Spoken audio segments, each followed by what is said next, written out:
بسم الله الرحمن الرحيم الحمد لله الذي هدانا لهذا وما كنا لنهتدي لولا أن هدانا الله لقد جاءت رسل ربنا بالحق رسلا مبشرين ومنذرين لئلا يكون للناس على الله حجة بعد الرسل وكان الله عزيزا حكيما وصلوات الله وسلام عليه وعلى آله وصحبه أجمعين سلام الله عليكم ورحمة الله وبركاته Ahlan wa sahlan bikum dans cette 62e leçon intitulée Dinul Islami mabniyun ala aslayn.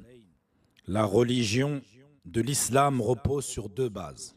Et Shir rahimahullah nous dit: sache mon frère qu'Allah t'accorde la réussite dans ce qu'il aime et agrée, que la religion de l'islam repose sur deux principes fondamentaux. Et c'est comme si en fait Shir ici il voulait nous rappeler ce qu'on a déjà vu dans la leçon 59, dans la leçon 60 également, d'une autre manière, dans la leçon 61. Et c'est pour cela qu'il nous dit que la première de ces bases, c'est le fait d'adorer qu'Allah seul, sans associé. Ce qu'on a déjà vu dans la leçon 59. Également, bil mutaba'a, à la manière dont le prophète sallam a fait les choses. Et il nous donne des preuves. Et il nous dit qu'Allah azza wa jal nous a dit dans le Coran: Qul ya ahl al-kitabi ta'alaw ila kalimatin sawa'in baynana wa baynakum أن لا نعبد إلا الله ولا نشرك به شيئا ولا يتخذ بعضنا بعضا أربابا من دون الله فإن تولوا فكلوا اشهدوا بأننا مسلمون. À travers ce verset, on comprend que l'unique et seule religion véritable, la seule religion sur le monothéisme, c'est l'islam. Et que toutes les religions ont appelé à l'islam, à cette soumission pleine à Allah seul sans associé et à suivre le prophète qui leur a été envoyé.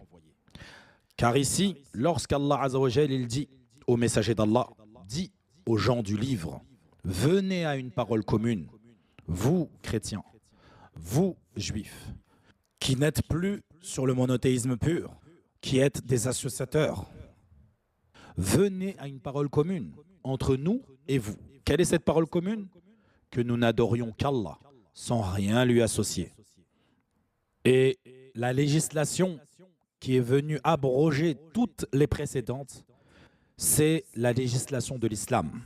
Car les religions précédentes, elles étaient sur la croyance de l'islam, mais sur des législations différentes.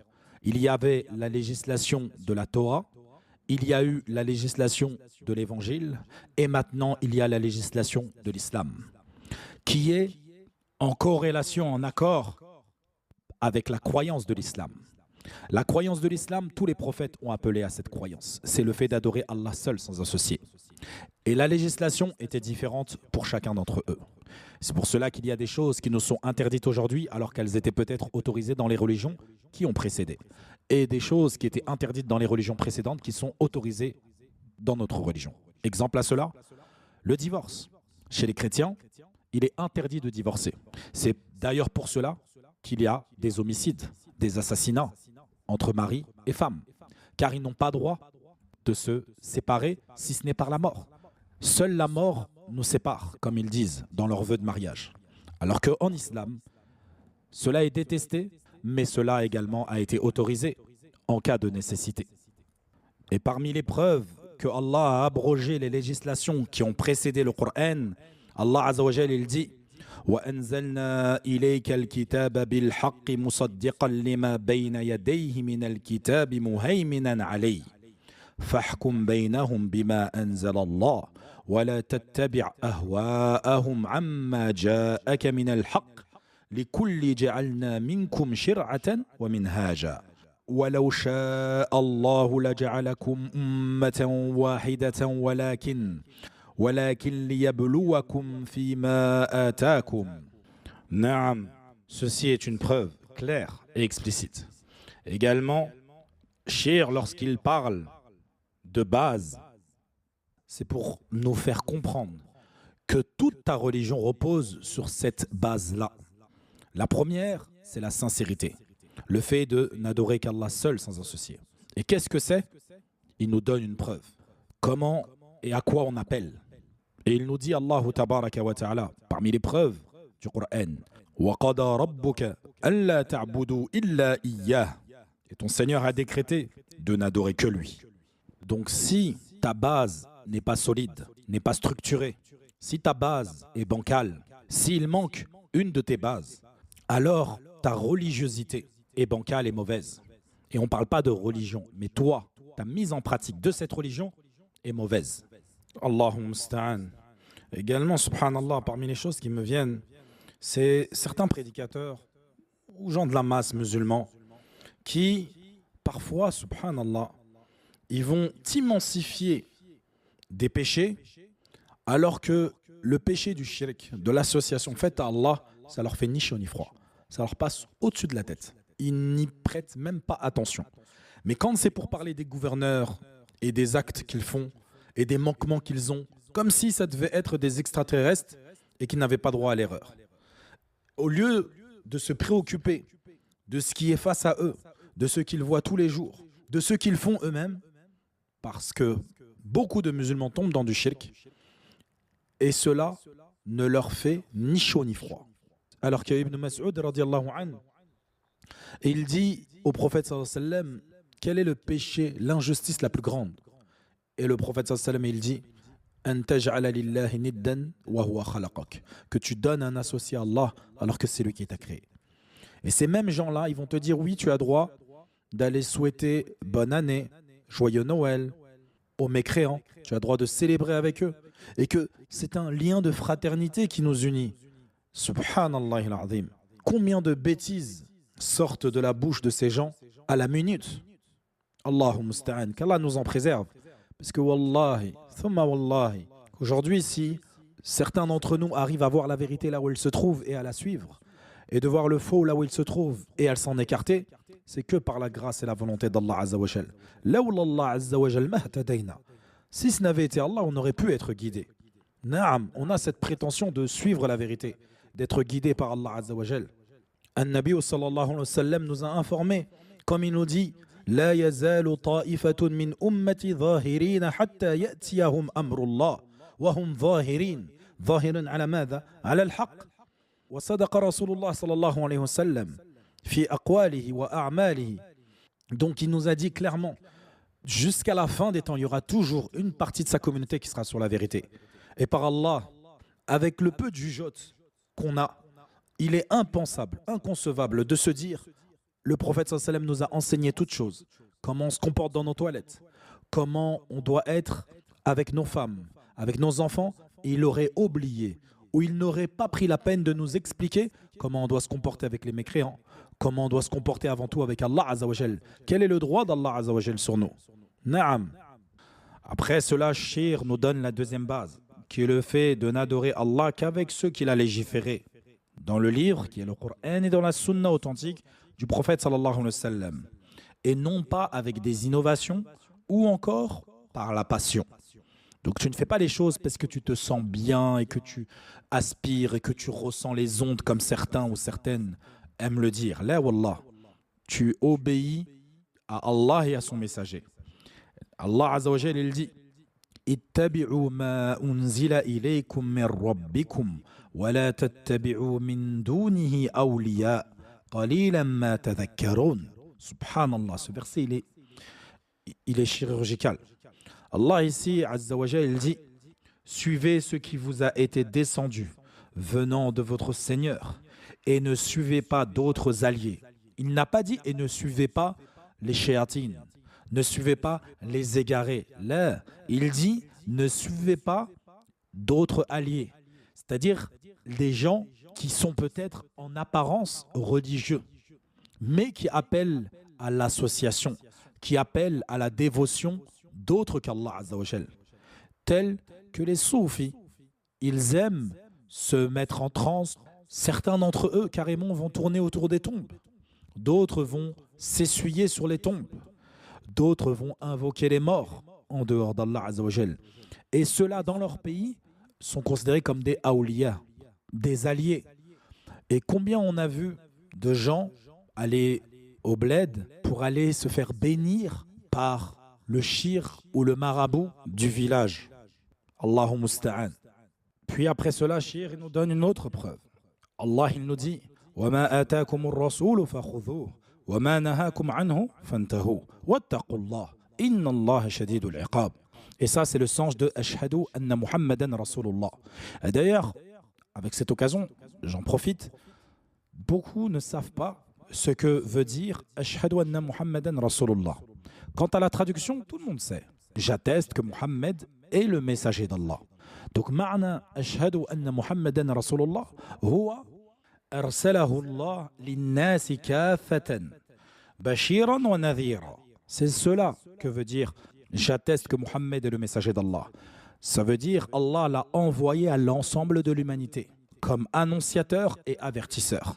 Et quant à ce que ça implique, on en a déjà parlé dans les cours précédents. Puis, Shir nous donne une parole de Shir al-Islam Ibn Taymiyyah, rahimahumullah. Et il nous dit dans un de ses livres magnifiques qui est Iqtida'u as-sirat al-mustaqim, mukhalafatu ashab al-jahim. Ces deux principes regroupent l'essentiel de la religion. Subhanallah. N'adorer qu'Allah et ne l'adorer qu'avec ceux qu'il a légiférés, non avec des innovations. Et ces deux principes sont la réalisation des deux attestations, qui sont l'élément même de l'islam. Fin de citation. Ashhadu an la ilaha illallah wa ashhadu anna Muhammadan Rasulullah. Quand tu attestes de ces deux phrases-là, il faut que tu comprennes que ça doit changer ta vie. Ça veut dire que tu ne fais plus ce que tu veux. Ça veut dire que tu ne peux pas dire ce que tu veux. Tu ne peux pas faire ce que tu veux. Et que tu ne peux pas adorer comme tu veux, ce que tu veux, quand tu veux. Ça te met en place une ligne qui va te permettre de t'éduquer dans ta relation avec le Créateur, Jalla Jalalu. Comme il nous dit Allah Azza wa Jal dans le Coran, وَمَا كَانَ لِمُؤْمِنٍ وَلَا مُؤْمِنَةٍ إِذَا قَضَى اللَّهُ وَرَسُولُهُ أَمْرًا أَنْ يَكُونَ لَهُمُ الْخِيَرَةُ مِنْ أَمْرِهِمْ. Naam. Puis Shir nous conseille de nous référer à un tahqiq de Shir Ibn Baz, rahimahullah ta'ala.